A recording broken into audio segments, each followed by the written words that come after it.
I'm talking to Professor Manoranjan Mohanty. His new book, China's Transformation, The Success Story and the Success Trap, is out, published by Sage. Professor Mohanty, can you tell us a little bit about what the book is about? It's about the reforms in China that were started by Deng Xiaoping in 1979. And this is both a macro study and a micro study. I have studied one area, the Wuxi region, the city and its suburbs and the rural area of Wuxi, right from 1979 till today. And I have made number of trips and I have done interviews and intense discussions with cadres and ordinary people, TVs, that is Township and Village Enterprises, party leaders, health workers, women activists, farmers, and so on. This book is different from most of the books that are on Chinese reforms in two ways. Firstly, it explains the strategy looking at the logic which drove it, namely, some problems that they found with the Maoist strategy. But that logic, when you look at it at the grassroots level, like I did in Wuxi and in many other areas in China, has achievements as well as problems.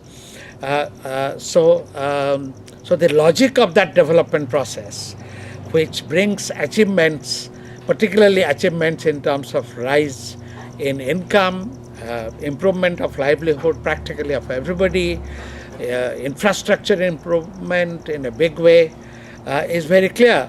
But it also comes with some very serious problems.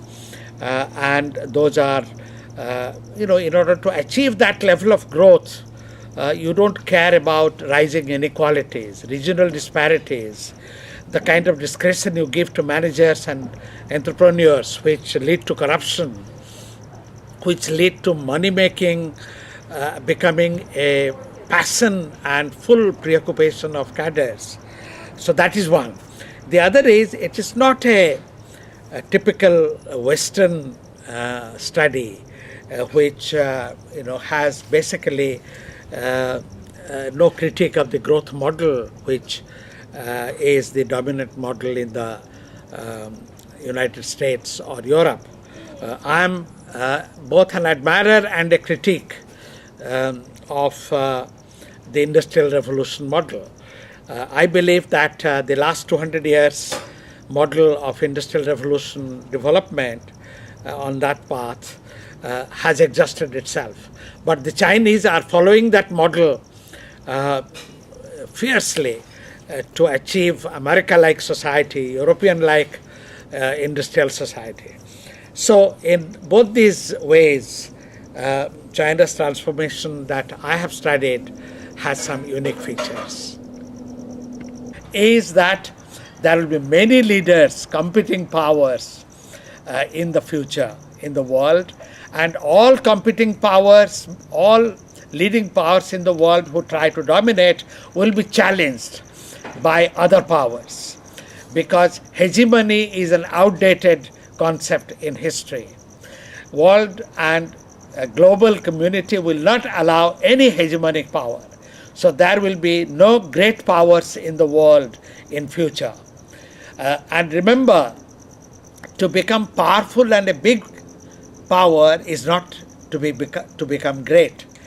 Concept of the great power will be a power that inspires humanity to have environmentally sustainable and socially just and culturally compatible, psychologically aesthetic and fulfilling, that kind of world people now want, and forces who want to create those conditions which are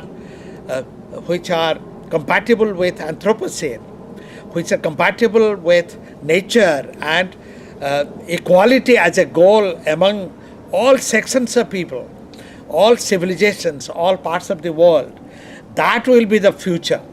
Therefore, if China wants to become like America, a great power, then it will also meet with similar challenges and oppositions from smaller powers, neighbors, and other parts of the world.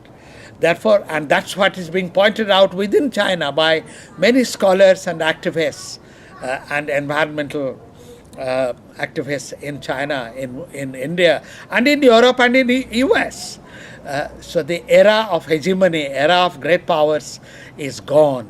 And America has learnt it from Vietnam in the 60s and 70s, in Iraq in the 90s and 2000s, 2000s particularly, last 2 decades, in Afghanistan now. And therefore, every country has to think not their country first. If I say India first, it means that it has to be India and Asia and the world together. No country can be exclusive. And this is where the new era is that of co-development. So China cannot be just another great power like America. The era of great powers is over.